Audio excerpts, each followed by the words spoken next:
The first phylum of animal kingdom belonging to the non-chordates is phylum Porifera. Let us dissect the name Porifera. It is quite clear from the name that something about pores is to be discussed. So, Porifera would give us the term pores. And when we talk about pores, this phylum is otherwise in common terms known as the phylum of sponges. Now, before going to sponges, just recall what a sponge is like. There are many pores inside it. Same way, the organism, an animal is going to have pores. Such would be the arrangement of the cells inside that animal, that there would be pores that would be present, and through that pores and some cavity that could be present in the animal's body plan, we are going to see how it performs its body functions. What we have to see is the characteristic features that this phylum's animals are going to have.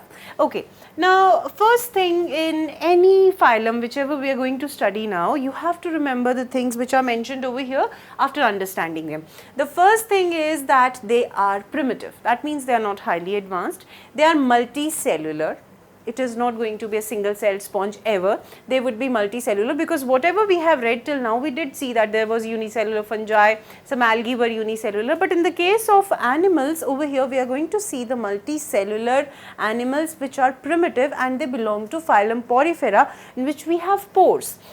Now, these primitive animals, they are primitive in the sense that their organization is nothing beyond cell aggregate. Try to recall what we read in fungi and what we read in algae, that there was a thalloid organization. Over here, we are going to use the term cell aggregate, where we'll be having a cellular arrangement in which the animal cells would be arranged in such a pattern that the entire organism would be one entity, and all those cells would be working together at an individual level. Alright.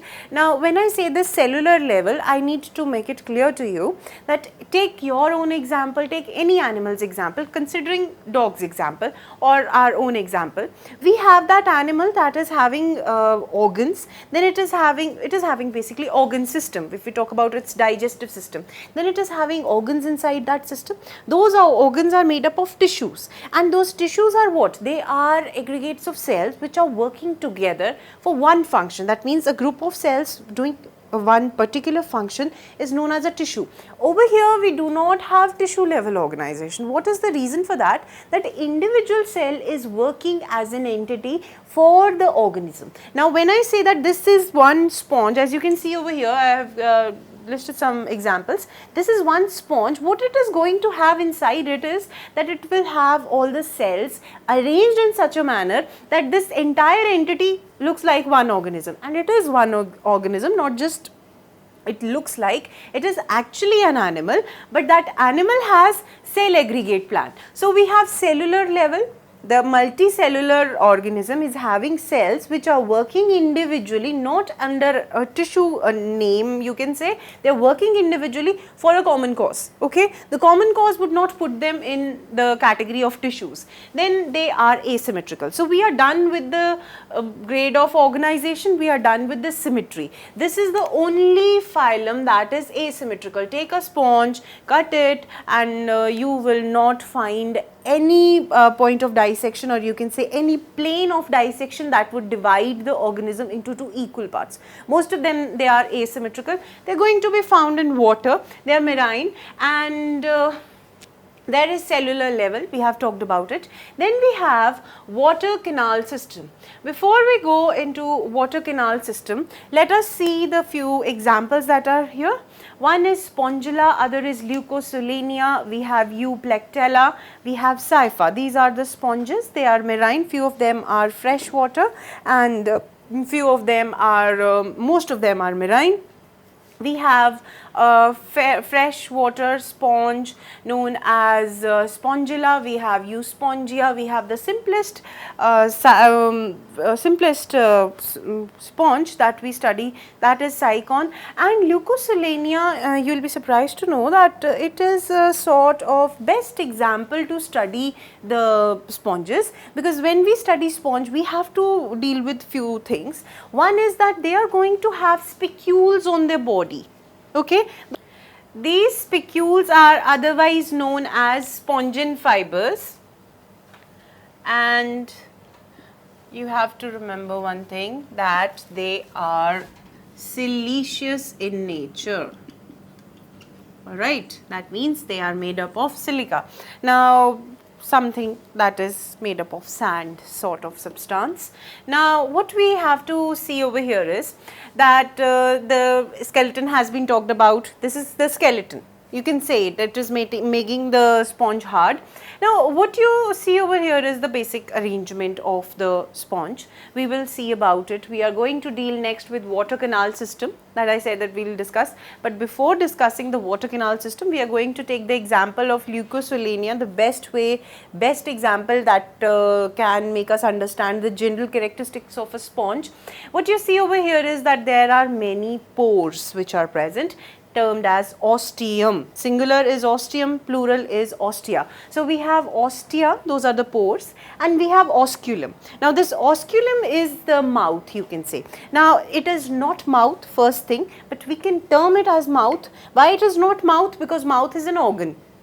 And we do not have tissues over here. How can we have organ for this phylum Porifera? So, this is basically an opening for the cellular arrangement, and the pores are also an opening. So, what you are going to find is that the pores open up into a cavity known as spongocoel. When I use the term cavity, don't get confused with coelom, first thing. Second thing is that whenever I am saying cavity, it refers to an empty space or a hollow space, I would say that. Supposedly you are holding a water bottle in your hand. So, that would be the example, that an internal hollow area is the cavity. Same is in the case of sponge, that is known as spongocoel. We use the word C-O-E-L, seal, for cavity, and the term is spongocoel. There is spongocoel and there is canal system. This arrangement of sponge is such which enables the sponge to carry out its activities like digestion, nutrition. It is responsible for respiration. It is this canal system. So, let us see what is this canal system all about. We are going to see this one. Now, over here, as you can see, there are epithelial cells, okay, the outermost cells. Before going to epithelial cells, see this one. This is just like the bottle example I gave you, but your bottle is going to have pores inside it. Pores are termed as ostia. Ostial pores are present. Now, what happens is there is a water canal system. These pores are meant for taking inside water current. The water current will come and it will enter the spongocoel. See, this is the part of sponge that is being shown if we have to see its cross section. Now, see this, there are spicules which are present, there are spongin fibers which are making its exoskeleton. This exoskeleton is not to be confused with the higher animals exoskeleton. This is the simple skeletal arrangement, we can say. We have the epithelial cells. In the epithelial cells there are embedded spicules. Then you see that there is layer of cells which is forming the boundary of the organism. Basically, the animal's boundary is the actual animal. So, that boundary is made up of few layer of cells, the outermost being the epithelial cells. Then we have a few amoeboid cells which are present, and these green colored cells that you see over here, they are choanocytes. The term is collar cells, yes. Here I have mentioned it. They are choanocytes, the collar cells which help in the movement of whatever part, whatever water,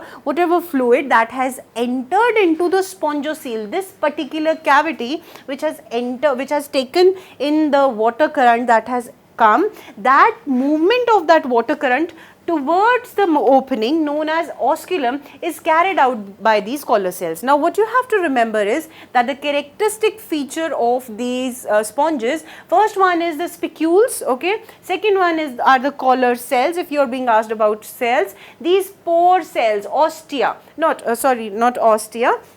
These are the pore cells which surround ostia, because ostia is the opening, basically it is the pore. So, we have pore cells which are surrounding the ostia, we have spicules, we have amoeboid cells, we have the water flow entering, water current that is entering the system. There is a gradient that is maintained so that water enters inside it. That is why the water enters through ostia instead of osculum, otherwise the gradient will not be maintained. That is a basic understanding of physical processes. We have the water flow that goes inside, this osculum throws out whatever water has entered into the spongocoel. Now, when this is thrown out, the other activities which are to be performed by the organism, by the cells which line this spongocoel. Now what you see over here is that collar cells, as I told you, they are responsible for moving. Not just moving, they also take up whatever is required from the water current. So for meeting the requirements, physiological requirements that the cells would perform,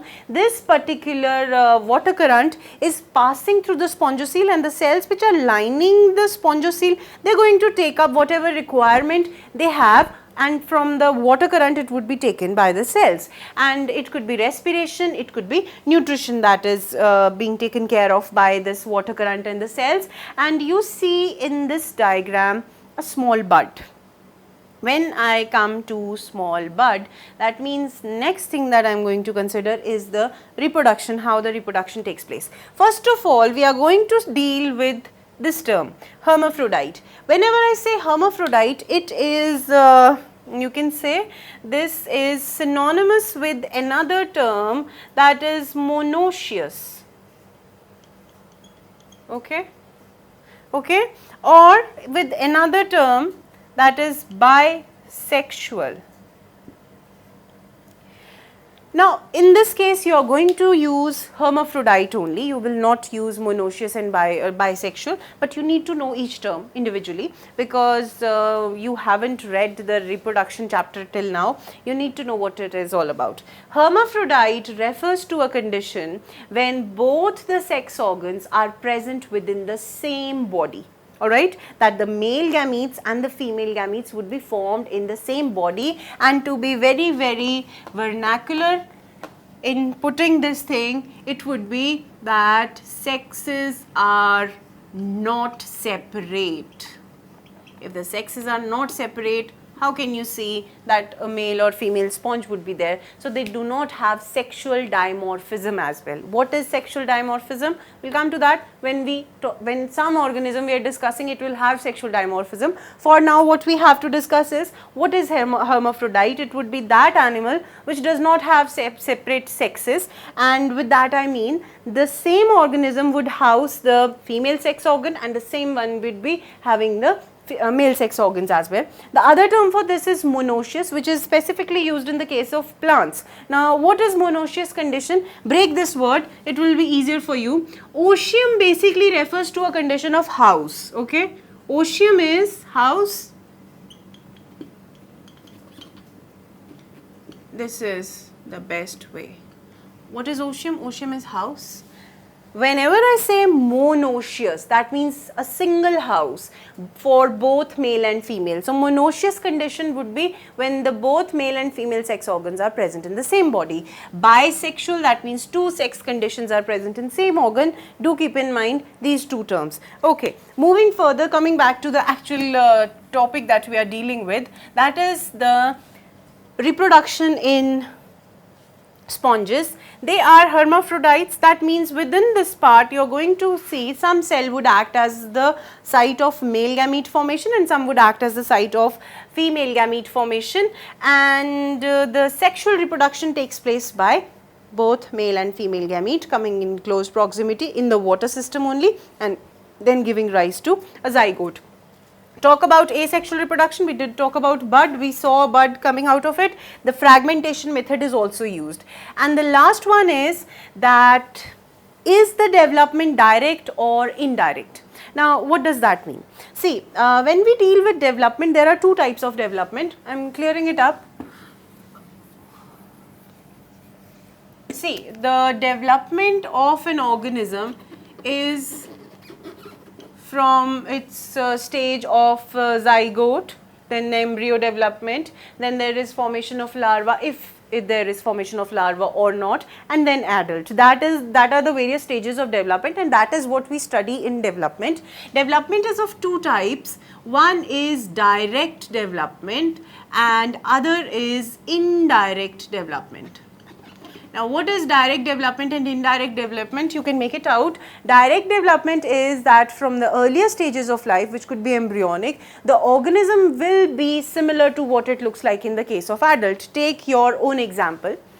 The way you were in the childhood, now also you look like that only, with minor differences that come according to the development processes which are taking place. But in the case of indirect development, I would give you the classic example of frog. Frog's larva is tadpole. It undergoes metamorphosis and it changes completely. There is no close relationship in terms of morphology between a frog and a tadpole, but the same tadpole, it gets converted to the frog. Talk about the caterpillar. Caterpillar is slimy insect sort of thing that gets quite irritating it is, and it gets onto my nerves actually. So that caterpillar would be transforming into a very good looking butterfly. So there is no close proximity again between the two, because the development is indirect. There are different stages that the animal has gone through, and they do not have the resemblance with the final form of the animal that is being formed, that is the adult stage. So that development is known as indirect development.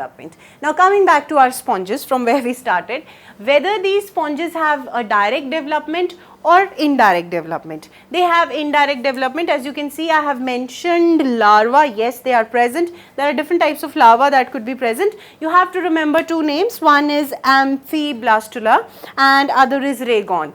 Amphiblastula you have to remember because we have seen the example of Leukocylenia. Amphiblastula larva is that of Leukocylenia, and Rhagon is the larval stage that is seen in higher sponges.